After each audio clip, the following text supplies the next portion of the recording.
चुप भी हो जा शैतान, नहीं तो तुझे सियार के मांद में फेंक दूंगी। यह सुनकर सियार बहुत खुश होता है। बच्चा चुप नहीं हो रहा है, अब तो जरूर यह बच्चे को मेरी मांद में डालने आएगी। वाह, शिकार तो खुद ही मेरे पास आने वाला है। फिर मैं भला यहाँ क्यों खड़ा रहूं? चलकर अपनी मांद में आराम करता हूँ। मध्य प्रदेश के जंगल में एक सियार रहता था। वह बहुत ही आलसी और कामचोर था। वो दिन भर अपनी मांद में ही पड़ा रहता था। उसके आलसपन से उसकी पत्नी भी उससे परेशान ही रहती थी। बच्चों के लिए खाना भी उसके पत्नी को ही लाना पड़ता था। लेकिन ऐसा कितने दिनों तक चलता। एक दिन उसकी पत्नी उस पर चिल्लाई, बस अब बहुत हो चुका, या तो आप शिकार करने जाइए या मैं ही अपने मायके चली जाती हूँ। बेचारा सियार ठंडी जमीन पर लेटकर बहुत ही अच्छा सपना देख रहा था। सियारिन के फटकार से उसके सपने का कबाड़ा हो गया। कितना अच्छा सपना देख रहा था, थोड़ा और सो लेने देती तो क्या घट जाता तुम्हारा। सत्यानाश कर दी मेरे सपने का।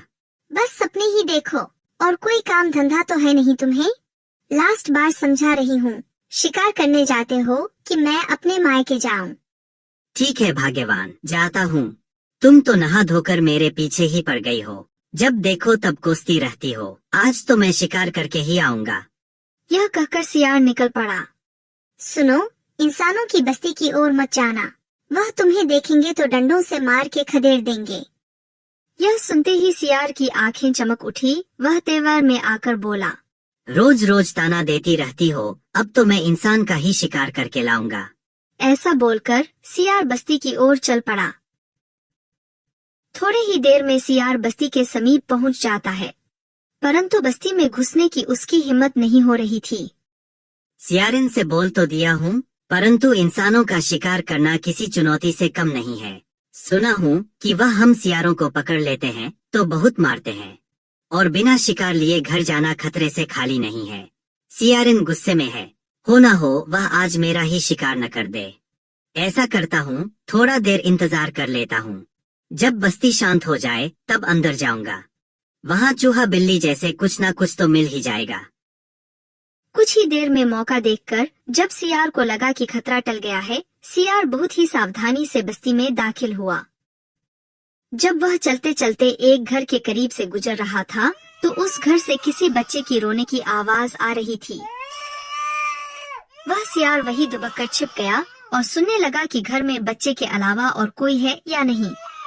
अब चुप भी हो जा शैतान, नहीं तो तुझे सियार के मांद में फेंक दूंगी।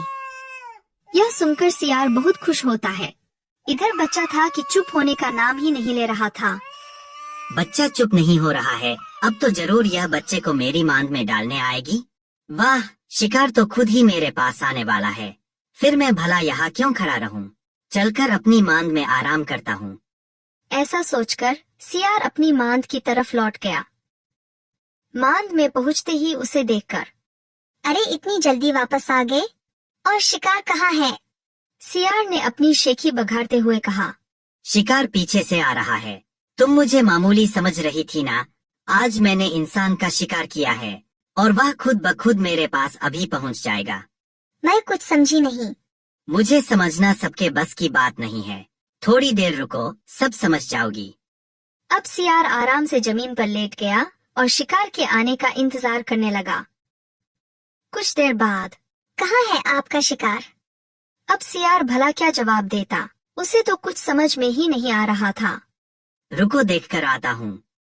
सियार फिर उसी घर के तरफ चल देता है जहाँ बच्चा रो रहा था। वह वहाँ पहुंचकर छुप के उस घर की बातें सुनने लगता है। तभी, अजी सुनते हो, आजकल हमारे बस्ती में सियारों का आना जाना बहुत हो गया है। कहीं किसी दिन हमारे बच्चे को उठा ना ले जाए।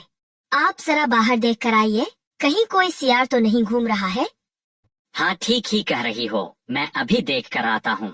यदि सियार दिख गया तो उसे जिंदा नहीं छोड़ूंगा। यह बात सुनते ही सियार की पेंट गीली हो गई और वह पलक झपकते ही वहाँ से 9-2-11 हो गया। भागते भागते सियार अपने मांद में पहुँचता है।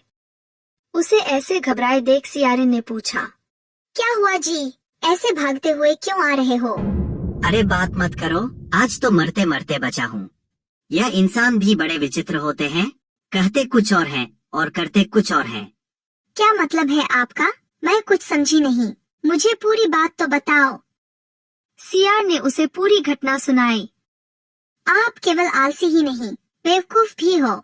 भला कोई माँ अपने बच्चों को क्यों मारेगी? और तुम भी उनके बातों में आ गए।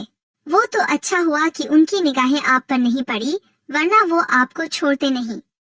अब सियार को अपने मूर्खता पर हंसी आने लगी। फिर दोबारा कभी वह उस बस्ती के तरफ नहीं गया।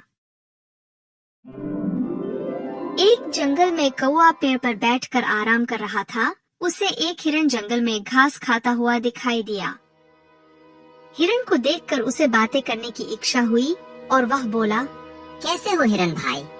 मैं तो ठीक हूँ, लेकिन तुम क्यों पूछ रहे हो? मैं बहुत दिनों से तुम्हें यहाँ आते देख रहा हूँ। तुम मुझे बहुत अच्छे लगते हो। क्या तुम मुझसे दोस्ती करोगे? हाँ, क्यों नहीं, मैं तुमसे अवश्य दोस्ती करूँगा। आ जाओ, मेरी पीठ पर बैठ जाओ, मैं तुम्हें घुमाने ले चलता हूँ। कौवा हिरन की पीठ पर बैठ जाता है। अब हिरन तेजी से दौड़ने लगता है, जिससे कौवे को बहुत मजा आता है। भाई, मुझे उड़ने में मजा आता था, लेकिन जमीन पर दौड़ने का अलग ही मजा है।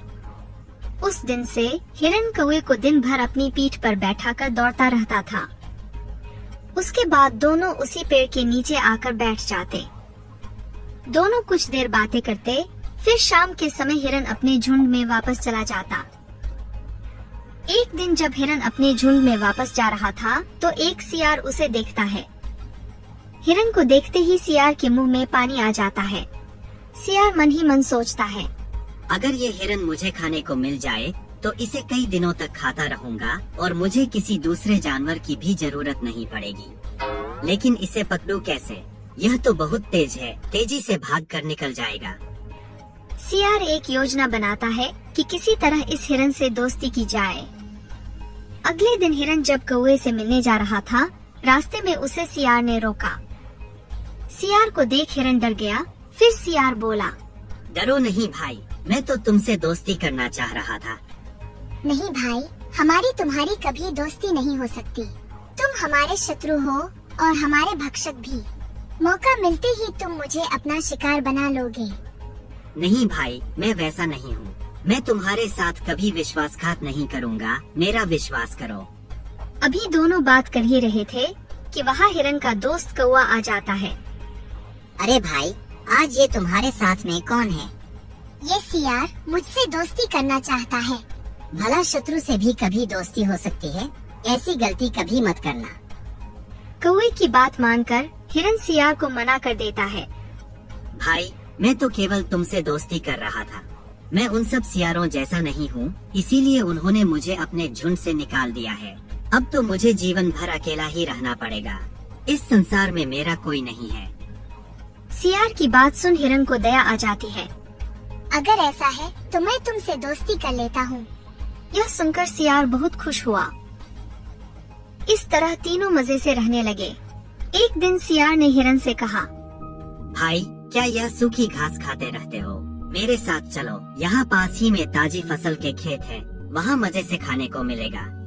नहीं भाई, यही ठीक है। अभी कुछ दिनों में नई घास आ जाएगी। अरे तब वापस आ जाना, मैं भी वापस आ जाऊंगा। हिरन सियार की बातों में आकर उसके साथ चल देता है। हिरन भाई, जितना मिल रहा है उतने में सब्र करो, कहीं और मत जाओ। लेकिन हिरन नहीं मानता और सियार के साथ चल देता है। वहाँ से बहुत दूर जाने पर लहलहाते खेत नजर आते हैं। देखा भाई, मैंने कहा था ना कि मजा आ जाएगा। अब यहाँ मजे से खाओ। हिरन जल्दी से खेत में हरी हरी घास खाने पहुँच जाता है। कुछ ही देर में उसका पेट भर जाता है। खेत में घास खाने के बाद हिरन सियार के संग वापस कौवे के पास आ जाता है। इसी तरह कई दिनों तक हिरन खेत में घास खाता रहता है। इधर फसल नुकसान होने से खेत का मालिक बहुत परेशान हो जाता है। एक दिन वह खेत में जाल बिछा देता है। अगले दिन हिरन जैसे ही खेत में घास खाने जाता है, वह जाल में फंस जाता है। अरे सियार भाई, मुझे बचाओ, मैं फंस गया हूँ। कुछ देर आवाज देने पर सियार वहाँ आ पहुँचता है। हिरन को फंसा देखकर सियार सोचता है, अब यह हिरन यहाँ से भाग तो पाएगा नहीं, रात को इस पर हमला कर दूंगा। जब घायल हो जाएगा तो जाल को काट कर इसे घर ले जाऊंगा और मजे से कई दिनों तक खाऊंगा। सियार हिरन के पास पहुंच जाता है। अरे हिरन भाई, यहाँ जाल में कैसे फंस गए? अरे अब बातें मत करो, जल्दी से ये जाल काट दो। कहीं खेत का मालिक आ गया तो मुझे मार डालेगा। लेकिन भाई, मैंने तो बहुत दिनों से कोई शिकार नहीं किया, मेरे दांत पैने नहीं है। मैं अभी जाता हूँ, दांतों को पत्थर पर घिस कर पैना कर लेता हूँ, फिर सुबह आकर तुम्हें बचा कर ले जाऊंगा। यह सुनकर हिरन को बहुत गुस्सा आता है और सियार वहाँ से कुछ दूर जाकर एक झाड़ी के पीछे छिपकर तमाशा देखने लगता है। इधर कौवा जब देखता है शाम होने को है और हिरन वापस नहीं आया, तो वह उसे देखने पहुँच जाता है। हिरन को जाल में फंसा देख कौवा उसके पास पहुँच जाता है। हिरन भाई, मैंने मना किया था यहाँ आने को, और वो तुम्हारा दोस्त कहाँ है? नाम मत लो उसका, वह तो बहाना बना कर चला गया। तुम यह जाल काट दो भाई, ताकि मैं निकल सकूं। भाई मेरी चोट से यह जाल नहीं कटेगा। तुम एक काम करो, यहाँ ऐसे सांस रोक कर पड़े रहो जैसे मर गए हो। पेट को बाहर तक फुला लो और जब मैं शोर मचाऊं तब भाग लेना। हिरन ने ऐसा ही किया। कुछ देर में किसान खेत में आया। उसने देखा हिरन मरा पड़ा है। यह देखकर उसने जाल खोल दिया। वह जाल को समेटकर एक ओर रखने चल देता है। उसी समय कौवा तेजी से चिल्लाने लगता है। कौवे की आवाज सुनकर हिरन तेजी से भाग जाता है। किसान पलटकर देखता है तो वह एक डंडा फेंक कर हिरन को मारता है, परंतु हिरन तो भाग जाता है, लेकिन डंडा झाड़ी में छिपे सियार के सर पर लग जाता है। डंडा लगते ही सियार वही मर जाता है। यह देखकर कौवा और हिरन बहुत खुश होते हैं। दोनों अपने पेड़ के नीचे वापस आ जाते हैं। भाई, मैं इसीलिए कह रहा था, शत्रु जाति से कभी दोस्ती नहीं करनी चाहिए।